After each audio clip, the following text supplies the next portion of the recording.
Welcome to the channel people teacher. इस video में हम CTET previous year question paper में 2014 का क्वेश्चन पेपर यहाँ पर कवर करेंगे। और ये जो क्वेश्चन पेपर होगा हमारा वो सीडीपी यानी कि child development and pedagogy part से होगा। इस तरह से ये क्वेश्चन पेपर आया था 2014 में और इसमें हम जो है कवर करेंगे प्राइमरी लेवल यानी कि 1st to 5th तक का पार्ट। आइए देखते हैं सीडीपी के पोर्शन को। इसमें सीडीपी में जो है यहाँ पे पहला क्वेश्चन जो आया था वो आपका सीबीएसई से जुड़ा हुआ है, जिसमें आपको बताया जा रहा है कि केंद्रीय माध्यमिक शिक्षा बोर्ड यानी कि सीबीएसई द्वारा अपनाए गए प्रगतिशील शिक्षा के लिए मतलब प्रोग्रेसिव टीचिंग के लिए एजुकेशन के लिए कौन सा प्रतिमान बच्चों के सामाजिकरण यानी कि सोशलाइजेशन पर जो है इफेक्ट डालता है और उससे जो है हम क्या अपेक्षा कर सकते हैं यानी कि क्या उम्मीद कर सकते हैं। फर्स्ट पार्ट यहाँ पे दिया गया है कि ये जो है हम बच्चों को सामाजिक आदतें जो बुरी आदतें हैं उनका त्याग करने में हेल्प करता है और साथ ही साथ अच्छा स्कोर करने में मदद करता है। तो ये स्कोर यहाँ पे जो आया है वो हमें ये बता रहा है कि इसमें बच्चे लिमिटेड हो जाएंगे। अच्छा स्कोर कर लिया, यहाँ से उनकी जिम्मेदारी खत्म हो गई। फिर नेक्स्ट यहाँ पे जो है सेकेंड पार्ट बी ऑप्शन जो आता है वो बताता है कि वे सामूहिक कार्य में यानी कि ग्रुप में जो है सक्रिय भागीदारी करते हैं, एक्टिव पार्टिसिपेट करेंगे और उसके बाद जो है उनका सामाजिक कौशल जो है वो डेवलप होगा यानी कि उनकी यहाँ पे सोशल स्किल्स का विकास होता है बच्चे के। तो जब बच्चा किसी ग्रुप में रहता है तो उसकी लर्निंग भी बेटर होती है, उसमें जो है कई नई आदतों का विकास होता है, इसलिए यहाँ पे बी ऑप्शन करेक्ट हो जाएगा। बच्चे ग्रुप में अपने पेयर ग्रुप के साथ में अपनी बेटर लर्निंग को करते हैं, उनकी थिंकिंग पावर इंक्रीज होती है, उन्हें ब्रेन स्टॉर्मिंग होती है, क्रिएटिव लर्निंग करेंगे वो। तो इस तरह से हर तरह से उनका सोशलाइजेशन होता है। Next question is all about love Vygotsky theory.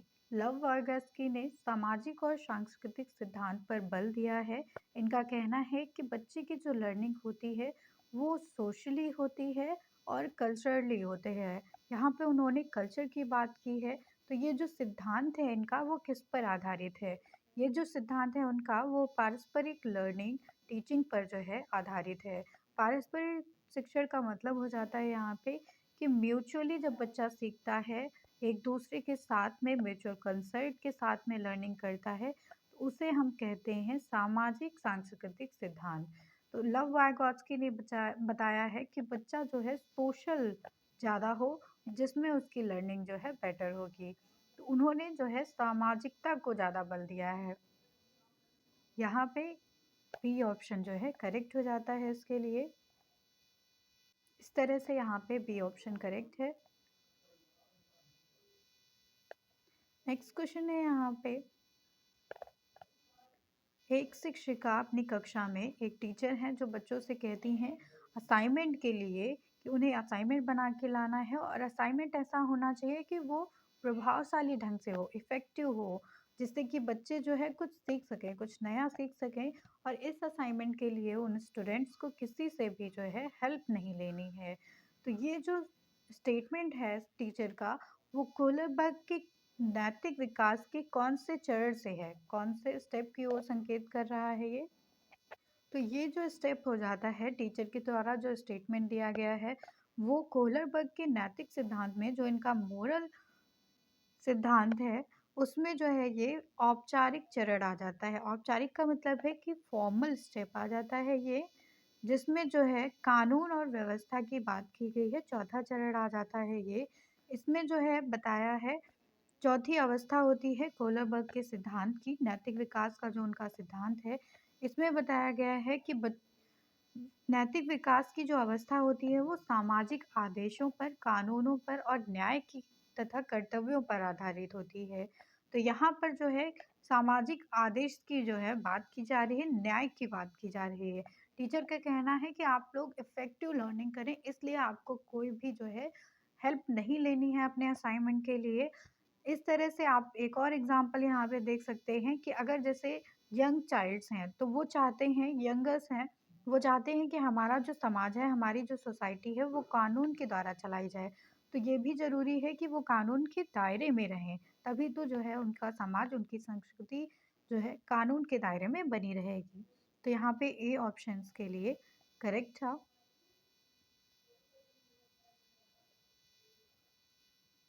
Next question यहाँ पे आ जाता है कि 14 वर्षीय देविका एक बालिका है जो अपने पृथक स्वनियंत्रित व्यक्तित्व का जो है व्यक्ति की भावना का विकास करती है। तो देविका यहाँ पर जो है वो चाहती है कि वो सेपरेट होकर सेल्फ डिसिप्लिन को जो है डेवलप करे। इसके विकास के लिए जो है वह क्या विकसित कर रही है, ये आपसे पूछा जा रहा है। उसका ये जो प्रयास है, उसका ये जो स्टेप है, वह क्या विकसित करना चाह रही है अपने आप में, ये आपसे पूछा जा रहा है। तो यहाँ पर देविका जो है स्वायत्तता की भावना का विकास करना चाह रही है। बी ऑप्शन करेक्ट हो जाता है, क्योंकि वो अपने स्वशासन में रहना चाहती है, स्वराज का जो है अधिकार की बात कर रही है यहाँ पे, आत्मनिर्भर होना चाहती है। तो इस सारी चीज़ों को हम ऑटोनॉमी कहते हैं, स्वायत्तता जिसको कहा जाता है। बी ऑप्शन यहाँ पे करेक्ट है। नेक्स्ट क्वेश्चन यहाँ पे आ जाता है प्रगतिशील शिक्षा यानी कि प्रोग्रेसिव एजुकेशन जो है प्रगतिशील शिक्षा के बारे में बात करती है यहाँ पर। इसके संदर्भ में निम्नलिखित में से कौन सा कथन यहाँ पर सही है, ये आपसे पूछा जा रहा है। तो प्रोग्रेसिव एजुकेशन प्रगतिशील शिक्षा जो है वो जॉन डीवी के अनुसार किस जो है पॉइंट पर समुचित एग्री करती है, ये आपसे पॉइंट पूछा जा रहा है। तो यहाँ पर फर्स्ट पॉइंट है कि कक्षा में प्रजातंत्र का कोई भी स्थान नहीं होना चाहिए। बी ऑप्शन है कि विद्यार्थियों को स्वयं ही सामाजिक समस्याओं को उलझाने में सक्षम होना चाहिए। स्वयं ही का मतलब हो जाता है कि बच्चा खुद इस कैपेबल बने कि वो अपनी जो है सोशल प्रॉब्लम्स को डील कर सके, उसको सुलझा सके। तो बी ऑप्शन बेस्ट ऑप्शन हो जाता है जॉन डीवी के लिए। जॉन डीवी के अनुसार जो है प्रगतिशील शिक्षा के लिए, प्रोग्रेसिव एजुकेशन के लिए जो है ये ज़रूरी हो जाता है जॉन डीवी के अनुसार कि बच्चे इस कैपेबल हों, बच्चों में ये एफर्ट हो कि वो अपने सोशल प्रॉब्लम्स को खुद डील कर सके, खुद उन्हें सुलझा सकें। नेक्स्ट क्वेश्चन आ जाता है भाषा अवबोधन से संबद्ध विकार है, इससे संबद्ध विकार हो जाता है भाषाघात का। अफेजिया जो है इससे रिलेटेड होता है, जिसमें बच्चे पढ़ने और लिखने से या पढ़ने और लिखे गए चीज़ों में जो है उनको विकार आ जाता है, वो पढ़ लिख नहीं पाते हैं, तो इसको हम अफेजिया कहते हैं। डी ऑप्शन करेक्ट है। नेक्स्ट क्वेश्चन आ जाता है यहाँ पर निम्नलिखित में से कौन सा आलोचनात्मक दृष्टिकोण बहुबुद्धि सिद्धांत यानी कि थ्योरी ऑफ मल्टीपल इंटेलिजेंस से संबंध नहीं रखता है। तो यहाँ पर फर्स्ट आ जाता है कि यह शोधाधारित नहीं है। द नेक्स्ट है यहाँ पर कि विभिन्न बुद्धियाँ भिन्न भिन्न विद्यार्थियों के लिए भिन्न पद्धतियों की मांग करती हैं। तो ये दोनों ही ऑप्शन सही हैं कि ये शोधाधारित नहीं है, और यहाँ पर अलग अलग बुद्धियाँ अलग अलग विद्यार्थियों के अनुसार अलग अलग मेथड्स की मांग करती हैं, डिमांड करती हैं। सी ऑप्शन आ जाता है यहाँ पर कि प्रतिभाशाली विद्यार्थी प्रायः एक क्षेत्र में ही अपनी विशिष्टता प्रदर्शित करते हैं। तो ये ऑप्शन यहाँ पे रॉन्ग हो जाता है कि जो प्रतिभाशाली बच्चे होंगे, गिफ्टेड चाइल्ड्स होंगे, वो सिर्फ एक लिमिटेड जो है फील्ड में अपनी प्रतिभा को नहीं दिखाते हैं, अपनी कैपेसिटीज़ को, एबिलिटीज़ को नहीं दिखाते हैं, बल्कि वो हर एक मतलब उनकी जो थिंकिंग होती है वो डाइवर्जेंट होती है। हर एक क्षेत्र में वो जो है सीख सकते हैं, चारों दिशाओं में वो सोचते हैं। नेक्स्ट ऑप्शन आ जाता है यहाँ पे, इसका कोई अनुभवात्मक आधार नहीं है। तो इस क्वेश्चन के अकॉर्डिंग यहाँ पर करेक्ट ऑप्शन हो जाता है ऑप्शन सी। नेक्स्ट क्वेश्चन आ जाता है बहुबुद्धि सिद्धांत को वैध नहीं माना जा सकता है, क्योंकि इसको जो है लीगल नहीं माना जा सकता है, वैलिड नहीं माना जाता है, क्योंकि इसमें जो है विशिष्ट परीक्षणों के अभाव में भिन्न बुद्धियों का मापन संभव नहीं है। तो यहाँ पर डिफरेंट इंटेलिजेंस को जो है परीक्षण नहीं कर सकते हैं हम,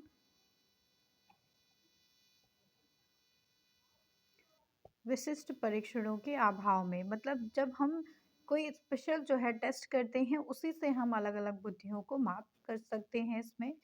अन्यथा ये संभव नहीं है। तो यहाँ पर ए ऑप्शन सही हो जाता है। नेक्स्ट क्वेश्चन पे आएंगे, कक्षा में विद्यार्थियों के वैयक्तिक विभेद यानी कि जो बच्चे का इंडिविजुअल डिसेंट्रलाइजेशन है उससे है जो है ये क्वेश्चन पूछा जा रहा है। तो हमेशा जो बच्चे का जो है इंडिविजुअल डिफरेंस होगा वो यूज़फुल रहता है। तो फर्स्ट ऑप्शन में बताया गया है कि ये लाभकारी नहीं होता है, तो ये यहाँ यहीं से रॉन्ग हो जाता है। हानिकारक होता है बी ऑप्शन में बताया गया है। सी ऑप्शन में बताया गया है अनुपयुक्त तो होता है, तो ये भी गलत है। डी ऑप्शन में बताया गया है कि लाभकारी होता है क्योंकि ये विद्यार्थियों के संज्ञान संरचनाओं की खोज करने में अध्यापकों को प्रवृत्त करता है। तो ये बिल्कुल करेक्ट हो जाता है यहाँ पर कि ये जो इंडिविजुअल डिफरेंसेस होते हैं बच्चों में, वो टीचर को हेल्प करते हैं कि बच्चे के जो है कॉग्निटिव लेवल को रिकॉग्नाइज कर सके, मतलब उनके जो संज्ञान है बच्चों की जो बुद्धि है उसको जो है टीचर यहाँ पर जज करते हैं इसके थ्रू, इंडिविजुअल डिफरेंसेस के थ्रू। तो यहाँ पर डी ऑप्शन करेक्ट है। नेक्स्ट क्वेश्चन इज अबाउट विद्यालय आधारित आकलन, मतलब कि स्कूल बेस्ड असेसमेंट जो होता है वो प्रारंभ किया जाता है ताकि ताकि यहाँ पर सभी विद्यार्थियों के संपूर्ण विकास को निश्चित किया जा सके। मतलब कौन से विद्यार्थी ने कितना सीखा है, तो हर एक विद्यार्थी का यहाँ पर होल सोल जो डेवलपमेंट है उसको जो है यहाँ पे कैटेगराइज कर दिया जाता है, उसको यहाँ पे निश्चित कर दिया जाता है।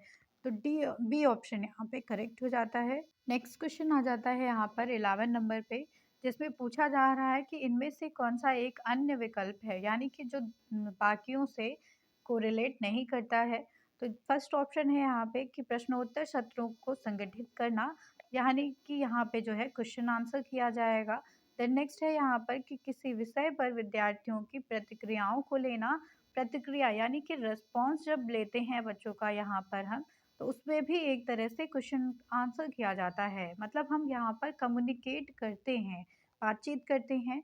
प्रश्नोत्तरी यानी कि क्विज जो है करना, क्विज करने में भी जो है रिस्पॉन्स किया जाएगा, मतलब एक दूसरे से बात की जाएगी यहाँ पर। तो क्विज करने में भी क्वेश्चन आंसर किए जाएंगे।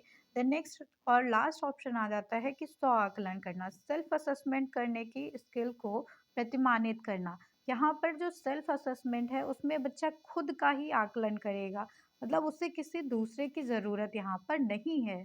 तो ये ऑप्शन यहाँ पे अलग हो जाएगा, डी ऑप्शन करेक्ट है। नेक्स्ट क्वेश्चन यहाँ पे आ जाता है कि इनमें से ये जो ऑप्शन आपको दिए गए हैं इनमें से कौन सा अपने विशिष्ट क्षेत्र की ओर ठीक तरह से मिला हुआ है। तो यहाँ पर फर्स्ट है कि क्या आप अपने विद्यार्थियों को उनकी मूल्यांकन, द नेक्स्ट है यहाँ पर पहली राज दूरदर्शन पर दिखाए गए सृजनशील क्रिकेट, और उसके बाद तीसरा है कि जड़ी बूटी का प्रयोग चिकेन यानी कि अनुप्रयोग पकाने हेतु कोई भी पका पाक विधि लिखिए।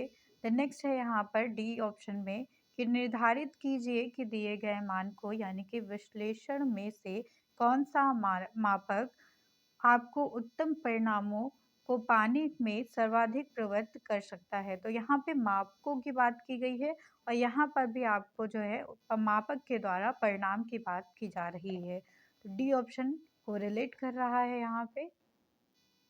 नेक्स्ट क्वेश्चन इज अबाउट निम्नलिखित में से कौन सी सर्वाधिक प्रभावशाली विधि, मतलब कि इसमें से कौन सी इफेक्टिव मेथड है हो सकती है जो आपकी इस अपेक्षा यानी कि आपकी इस उम्मीद को पूरी कर सके कि वांछित विद्यार्थी जो सेग्रीगेट जो है स्टूडेंट हैं अपनी भागीदारिता द्वारा सफल हो सके, मतलब पार्टिसिपेट करके वो जो है वहाँ पे सक्सेस पा सकें। तो फर्स्ट ऑप्शन है यहाँ पर कि आप उनकी सफलता है तो उनके सक्सेस के लिए आप उनकी क्षमता में विश्वास को अभिव्यक्त करते हैं, मतलब बच्चों को यकीन दिलाते हैं आप कि आप ये कर सकते हैं, यू कैन डू इट। तो आप उनको ये विश्वास दिलाते हैं, उनको आप इनर मोटिवेट करते हैं, सेल्फ मोटिवेट करेंगे उन्हें। तो ये ऑप्शन यहाँ पे करेक्ट हो जाता है। नेक्स्ट क्वेश्चन यहाँ पे आ जाता है निम्नलिखित में से प्रतिभाशाली अधिगमकर्ताओं यानी कि जो गिफ्टेड लर्नर्स होंगे के लिए क्या समुचित है, इसमें से कौन सा जो है ऑप्शन के लिए सुटेबल है। तो यहाँ पर फर्स्ट ऑप्शन है कि वे अन्य को भी कुशल प्रभावी बनाते हैं और सहयोगी अधिगम के लिए आवश्यक होते हैं, या बी ऑप्शन है कि वे सदैव अन्य का नेतृत्व करेंगे, या फिर सी ऑप्शन है यहाँ पर कि अपनी उच्च स्तरीय संवेदनात्मकता के कारण वे भी निम्न श्रेणी पा सकते हैं। तो ये यहाँ पर जो है करेक्ट हो जाता है, सी ऑप्शन। नेक्स्ट क्वेश्चन आ जाता है यहाँ पे, विद्यालयों में समावेशन यानी कि इंक्लूजन जो है वो केंद्रित होता है, उसका सेंटर होता है यहाँ पर कि विशिष्ट श्रेणी वाले जो बच्चों हैं उनके लिए सूक्ष्म अति सूक्ष्म प्रावधानों का निर्माण करना। तो ए ऑप्शन यहाँ पे करेक्ट हो जाएगा। नेक्स्ट ऑप्शन पे चलेंगे, क्वेश्चन पे। तो यहाँ पर नेक्स्ट क्वेश्चन आ जाता है कि बच्चों में सीखी गई निसहायता का कारण है। तो बच्चे यहाँ पर हेल्पलेस हो जाते हैं पूरी तरह से। उसका कारण ये हो सकता है कि बच्चे इस व्यवहार को यानी कि इस बिहेवियर को अपना लेते हैं वे, कि वो सफल नहीं हो सकते हैं। ये सबसे बड़ा रीज़न हो जाता है बच्चे की हेल्पलेस का। तो यहाँ पर निसहायता का सबसे बड़ा कारण है कि बच्चे का ये मान लेना कि मैं सफल नहीं हो सकता हूँ। ये ऑप्शन करेक्ट है यहाँ पे। नेक्स्ट क्वेश्चन यहाँ पे आ जाता है, यदि एक विद्यार्थी विद्यालय में लगातार निम्न श्रेणी प्राप्त कर रहा है, मतलब वो लो स्कोर करता है बच्चा जो है, तो उसके अभिभावक, उनके पेरेंट्स जो हैं, उसकी सहायता हेतु परामर्श दिया जा सकता है। उनके अभिभावकों को टीचर क्या सलाह दे सकते हैं? तो वो अभिभावकों को यह कह सकते हैं कि वह अध्यापकों की घनिष्ठ संगति के कार्य करें। ए ऑप्शन यहाँ पर सही हो जाता है। मतलब टीचर जो है वो उनके पेरेंट्स को ये कह सकते हैं कि आप जो है हमारी हेल्प करिए, बच्चे को जो है सुधारने में, बच्चे को जो है मोटिवेट करने में, बच्चे का लेवल अच्छा करने में। तो यहाँ पर ए ऑप्शन करेक्ट हो जाएगा। नेक्स्ट क्वेश्चन आ जाता है यहाँ पर, निम्नलिखित में से समस्या समाधान को क्या बाधित नहीं करता है? समस्या समाधान को बाधित नहीं करती है अंतर्दृष्टि, यानी कि जो हमारी सूझ है, हमारी जो इंसाइट है वो बाधित नहीं करेगी। जबकि जो मेंटल सेट्स है हमारा, और जो हमारा मोर्चाबंदी है यानी कि इंट्रेचमेंट है, और जो निर्धारण है फिक्सेशन हो जाता है, ये सारी चीज़ें हमारे समस्या समाधान को बाधित करती हैं। ए ऑप्शन यहाँ पे करेक्ट है। नेक्स्ट क्वेश्चन आ जाता है, एक शिक्षिका पाठ को पूर्व पढ़ित पाठ से जोड़ती है, यानी कि बच्चे के प्रीवियस नॉलेज से जोड़ते हुए बच्चों को सारांश लिखना सिखाती है, तो वह जो है क्या कर रही है? तो यहाँ पर जो शिक्षिका है, जो टीचर है, वो बच्चों में यह डेवलपमेंट करती है कि बच्चा जो है वो पाठ को स्वशैली से जो है समझ सके, स्वशैली को वहाँ पर विकसित कर रही है। मतलब स्वतः ही बच्चे किसी पाठ को पढ़ें और अपनी प्रीवियस नॉलेज से जो है उस चीज़ को कनेक्ट करते हैं और उसके बाद उस चीज़ को समझते हैं यहाँ पर। तो स्वशैली का विकास किया जा रहा है यहाँ पर टीचर के द्वारा। ये ऑप्शन यहाँ पे करेक्ट है। नेक्स्ट क्वेश्चन यहाँ पे आ जाता है कि एक बच्चा अपनी मातृभाषा सीख रहा है, अपनी मदर लैंग्वेज को सीख रहा है, और दूसरा बच्चा जो है वो द्वितीय भाषा टारगेट लैंग्वेज को सीख रहा है। तो दोनों निम्नलिखित में से कौन से समान प्रकार की त्रुटियां कर सकते हैं?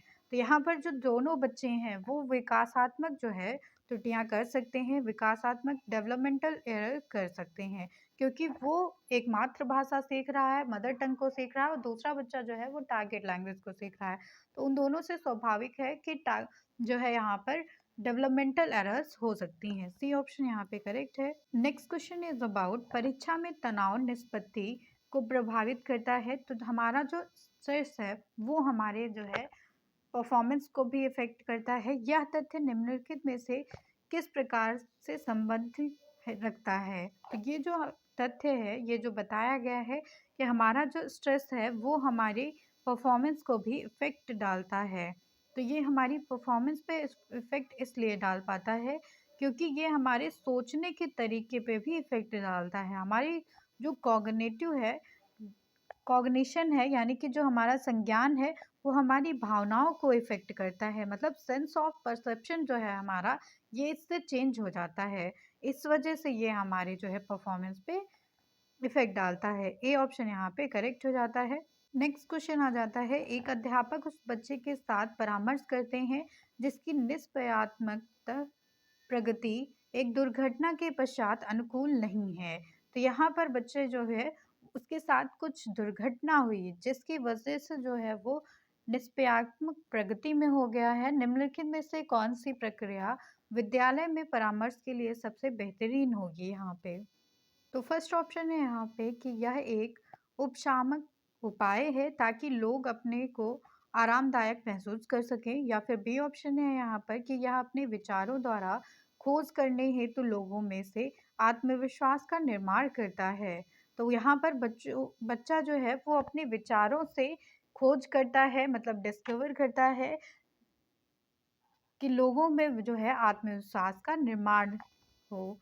ए बी ऑप्शन यहाँ पे करेक्ट है। नेक्स्ट क्वेश्चन आ जाता है यहाँ पर, एक विद्यार्थी है जो उच्च स्तरीय सृजनशील रंगमंचीय कलाकार बनना चाहता है, मतलब वो हायर लेवल पर जो है आर्टिस्ट बनना चाहता है, कलाकार बनना चाहता है। तो उसके लिए निम्नलिखित में से कौन सा उपाय सबसे कम प्रेरक होगा? कम प्रेरक का मतलब है कि कौन सा जो है लेस इफ़ेक्टिव रहेगा बच्चे के लिए। तो फर्स्ट ऑप्शन है यहाँ पर कि राज्य स्तरीय प्रतियोगिताओं को जीतने का प्रयास करना ताकि छात्रवृत्ति पाई जा सके। तो बच्चे का जो एम है वो कलाकार बनने का है, ना कि पैसा कमाने का, यहाँ पर पैसा लेने का। तो ये ऑप्शन लेस हो सकता है और बाकी देख लेते हैं। बी ऑप्शन है यहाँ पर कि अपने रंगमंचीय कलाकार साथियों के साथ में वो सहमा समानुभूतिपूर्ण, स्नेही तथा सहयोग संबंध विकसित करेगा। ये ऑप्शन तो सही है। देन नेक्स्ट है यहाँ पर कि उन रंगमंचीय कौशलों का अधिक समय देगा वो जिनसे वो बड़े प्रफुल्लित होते हैं। और डी ऑप्शन है यहाँ पर कि संसार के श्रेष्ठ रंगमंचीय कलाकारों की निष्पत्ति से संबंध साहित्य पढ़ने के लिए और उससे सीखने का प्रयास करेगा वो। तो ये भी सही है कि जो संसार में जो वर्ल्ड में बेस्ट आर्टिस्ट हैं उनकी जो है वो साहित्य को पढ़ेगा और उससे जो है सीखेगा। तो यहाँ पर जो लेस इफ़ेक्टिव है, लेस इम्पोर्टेंट है, वो हो जाता है ऑप्शन ए कि बच्चा जो है यहाँ पर छात्रवृत्ति के लिए कोई भी काम नहीं कर रहा है। नेक्स्ट क्वेश्चन यहाँ पे आ जाता है, निम्न में से कौन-सा सिद्धांतकार यह स्पष्ट करता है कि बच्चे अपनी वृद्धि और विकास हेतु कठोर अध्ययन करते हैं? तो कौन से जो है सिद्धांतकार हैं जो ये बताते हैं कि बच्चे अपने इंटेलिजेंस यानी कि अपने वृद्धि यानी कि ग्रोथ और विकास यानी कि जो है डेवलपमेंट के लिए, तो अपने ग्रोथ एंड डेवलपमेंट के लिए, विकास और वृद्धि के लिए कठोर अध्ययन करते हैं, स्टडी करते हैं। तो ये मैस्लो के द्वारा बताया गया है, अब्राहम मैस्लो के द्वारा। बी ऑप्शन यहाँ पे करेक्ट हो जाता है। नेक्स्ट क्वेश्चन आ जाता है कि इनमें से कौन सा ऐसा तत्व है जो कक्षा में अधिगम हेतु सहायक हो सकता है? तो अधिगम के लिए सबसे इम्पोर्टेंट हो जाता है कि अध्यापक द्वारा बच्चों को स्वायत्तता यानी कि ऑटोनॉमी, सेल्फ जो है इंडिपेंडेंट बनाना चाहिए, इसको बढ़ावा देना चाहिए तथा उन्हें हेल्प देनी चाहिए। बी ऑप्शन यहाँ पे करेक्ट है। नेक्स्ट क्वेश्चन आ जाता है यहाँ पे, परिपक्व विद्यार्थी यानी कि जो मेच्योर चाइल्ड होंगे, स्टूडेंट होंगे, वो जो है अपनी बौद्धिकता के साथ अपने सभी प्रकार के द्वंद्वों का शीघ्र समाधान कर लेते हैं। तो वो अपनी इंटेलिजेंस के थ्रू ही अपने जितने उनके द्वंद्व होते हैं, कॉन्फ्लिक्ट्स होते हैं, उनका जो है समाधान कर लेंगे, उनको जो है सॉल्व कर लेते हैं। बी ऑप्शन यहाँ पे करेक्ट है। नेक्स्ट क्वेश्चन आ जाता है, पूर्व विद्यालय में पहली बार आया बच्चा मुक्त रूप से चिल्लाता है। 2 वर्ष पश्चात वही बच्चा जब प्रारंभिक विद्यालय में पहली बार जाता है तो वह तनाव चिल्लाकर व्यक्त नहीं करता है, अपितु उसके कंधे तथा गर्दन की पेशियां तन जाती हैं। तो उसके इस व्यवहारिक परिवर्तन का क्या सैद्धांतिक आधार हो सकता है? तो यहाँ पर जो पहले बच्चा है वो चिल्लाकर व्यवहार करता है पूर्व विद्यालय में, लेकिन जब बच्चा प्रारंभिक विद्यालय में जाता है तो वह चिल्लाता नहीं है। उसके जो कंधे हैं, गर्दन है, इसकी पेशियां जो है तन जाती हैं। यानी कि इसका मतलब है कि अब बच्चा जो है अपना ध्यान केंद्रित कर चुका है। तो इसके लिए सबसे सुटेबल आंसर यहाँ पे हो जाता है, विभेद और एकीकरण विकास के लक्षण हैं। तथा इसका मतलब है कि बच्चा जो है पहले डिसेंट्रलाइज था, विभेदीकरण की भावना होती है उसमें, मतलब उसमें किसी भी तरह का जो है एम नहीं था पहले। फिर वो सेंट्रलाइज हो चुका है, मतलब कि बच्चा यहाँ पे सेंट्रेशन की प्रक्रिया में आ चुका है, अब उसका एम तय हो चुका है। तो ये इसके लक्षण हो जाते हैं। नेक्स्ट एंड लास्ट क्वेश्चन है यहाँ पर, निम्नलिखित में से कौन सा कथन सत्य है? सत्य कथन यहाँ पे बताना है। फर्स्ट ऑप्शन है यहाँ पे आनुवांशिक बनावट व्यक्ति के परिवेश की गुणवत्ता के प्रति प्रचुर्यात्मकता को प्रभावित करती है। तो यहाँ पर हेरिडिटी और एनवायरनमेंट का मिक्सचर यहाँ पे बताया गया है कि कैसे बच्चे की जो है मैच्योरिटी को ये इफेक्ट करते हैं। ए ऑप्शन यहाँ पे करेक्ट है। इस तरह से आपको जो है सीडीपी के क्वेश्चन कराए गए। Thank you everyone.